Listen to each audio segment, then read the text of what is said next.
Hello everyone और दिव्य जागृति में आपका स्वागत है। मैं प्रणब किशोर प्रहराज हूं, जो प्रणब डिजिटल गुरुकुल से हैं। आज हम एक ऐसे रोचक प्रश्न पर चर्चा करेंगे जो बहुत से लोग पूछते हैं। भगवान कृष्ण अब कहाँ रहते हैं? हालांकि भगवान कृष्ण हजारों साल पहले रहते थे, फिर भी उनकी उपस्थिति को आज भी गहराई से महसूस किया जाता है। बहुत से लोग मानते हैं कि कृष्ण की आत्मा, प्रेम और शिक्षाएं आज भी हमारे साथ है। आइए इस प्रश्न को अलग अलग कोणों से देखें।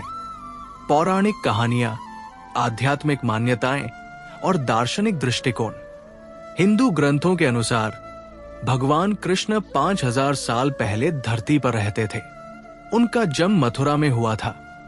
उन्होंने अपना बचपन वृंदावन में बिताया और बाद में द्वारका राज्य पर शासन किया। ऐसा माना जाता है कि अपने सांसारिक मिशन के पूरा होने के बाद कृष्ण ने अपना भौतिक रूप त्याग दिया और आध्यात्मिक दुनिया में लौट आए, जिसे हम अक्सर हिंदू धर्म में वैकुंठ कहते हैं। लेकिन कृष्ण का प्रभाव यही खत्म नहीं हुआ। अपने भौतिक शरीर को छोड़ने के बाद भी उनकी शिक्षाएं और कहानियां जीवित रहीं, जिन्होंने दुनिया भर में लाखों लोगों को प्रेरित किया। हिंदू धर्म में वैकुंठ को भगवान विष्णु का शाश्वत निवास माना जाता है, जिन्हें ब्रह्मांड का सर्वोच्च देवता और संरक्षक माना जाता है। बहुत से लोग मानते हैं कि भगवान विष्णु के अवतार के रूप में कृष्ण पृथ्वी पर अपना समय बिताने के बाद वैकुंठ लौट आए थे। वैकुंठ को शांति, सुंदरता और शाश्वत आनंद के क्षेत्र के रूप में वर्णित किया गया है। ये जन्म, मृत्यु और सांसारिक जीवन के सभी संघर्षों से परे एक स्थान है। इस स्वर्गीय निवास में कृष्ण दिव्य आत्माओं और अपने शाश्वत भक्तों से घिरे हुए शुद्ध आनंद की स्थिति में मौजूद है। कृष्ण के बारे में सबसे आकर्षक मान्यताओं में से एक उनकी सर्वव्यापकता है। हिंदू दर्शन के अनुसार भगवान हर जगह, हर चीज में और हर किसी में मौजूद है। इसका मतलब है कि कृष्ण का सार एक जगह तक सीमित नहीं है। इसके बजाय वे हर दिल, हर आत्मा और पूरी सृष्टि में रहते हैं। जैसा कि कृष्ण खुद भगवद गीता में कहते हैं, मैं हर चीज में हूं और हर चीज मुझ में है। इसलिए कई लोगों के लिए कृष्ण कहाँ रहते हैं, इसका उत्तर सरल है। वे हम में से हर एक के भीतर, हमारे आसपास की दुनिया में और उससे भी परे रहते हैं। हालांकि कृष्ण ने अपना भौतिक रूप त्याग दिया, लेकिन कई लोगों का मानना है कि वृंदावन में उनकी उपस्थिति अभी भी बहुत मजबूत है। ये वो स्थान है जहां कृष्ण ने अपना बचपन बिताया, अपनी प्रसिद्ध लीलाएं या दिव्य नाटक की और लोगों का दिल जीता।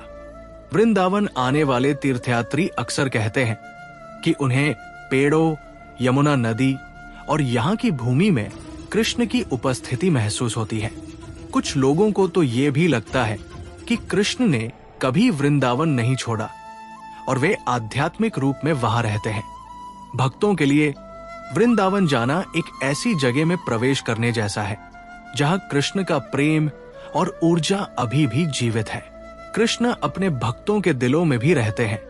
जो कोई भी कृष्ण की प्रार्थना करता है, उनका नाम जपता है या उनकी शिक्षाओं का पालन करता है, उसके लिए वे एक मित्र, मार्गदर्शक या यहाँ तक कि परिवार के सदस्य की तरह ही करीब होते हैं। इसे भक्ति या भक्ति प्रेम के रूप में जाना जाता है, जहां भक्त अपने हृदय में कृष्ण की उपस्थिति महसूस करता है। इस तरह कृष्ण सिर्फ एक ऐतिहासिक व्यक्ति या मंदिर में एक देवता नहीं है। वे लाखों लोगों के जीवन में एक जीवित उपस्थिति है, जो मार्गदर्शन, प्रेम और आंतरिक शांति के लिए उनकी ओर मुड़ते हैं। कुछ लोगों का मानना है कि कृष्ण किसी भी रूप में प्रकट हो सकते हैं या फिर किसी नए अवतार में भी लौट सकते हैं।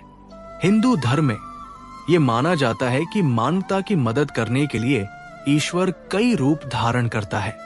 इसलिए ऐसी मान्यता है कि जब भी अच्छाई की रक्षा करने, बुराई को हराने या संतुलन बहाल करने की आवश्यकता होती है, तो कृष्ण की ऊर्जा पृथ्वी पर फिर से प्रकट हो सकती है। ये विचार लोगों को आशा देता है ये सुझाव देते हुए कि कृष्ण एक समय या स्थान तक सीमित नहीं हो सकते हैं, बल्कि जब हमें उनकी सबसे अधिक आवश्यकता होती है तो वे पृथ्वी पर अलग अलग तरीके से आ सकते हैं। हिंदू धर्म में अंतर्यामी नामक एक सुंदर अवधारणा है जिसका अर्थ है आंतरिक मार्गदर्शक। ये विश्वास है कि कृष्ण न केवल हमारे आसपास मौजूद है बल्कि हमारे भीतर भी है। जरूरत के समय हमारा मार्गदर्शन करते हैं, हमें सही विकल्प चुनने में मदद करते हैं और कठिन समय में हमें हिम्मत देते हैं। बहुत से लोगों को लगता है कि जब हम सही रास्ते पर होते हैं तो कृष्ण की आवाज हमारे अंतर्ज्ञान, हमारे विवेक या शांति की गहरी भावना के माध्यम से सुनी जा सकती है। ये विचार हमें याद दिलाता है कि कृष्ण को रहने के लिए किसी भौतिक स्थान की आवश्यकता नहीं है, क्योंकि वे हमेशा हमारे साथ हैं। एक सच्चे दोस्त की तरह हमारा मार्गदर्शन करते हैं। तो भगवान कृष्ण अब कहाँ रहते हैं? क्या वे वैकुंठ में, वृंदावन में, हमारे दिलों में या हमारे आसपास हर जगह रहते हैं? इसका उत्तर मान्यताओं के आधार पर अलग अलग हो सकता है, लेकिन एक बात निश्चित है, कृष्ण की उपस्थिति उन लोगों द्वारा महसूस की जा सकती है जो सच्चे दिल से उनकी तलाश करते हैं। अपने भक्तों के लिए कृष्ण का प्रेम और मार्गदर्शन हमेशा मौजूद रहता है। भगवद गीता में उनकी शिक्षाएं, महाभारत की उनकी चंचल कहानियां और उनके शुद्ध प्रेम का सार लोगों को पीढ़ियों से प्रेरित और जोड़ता रहता है।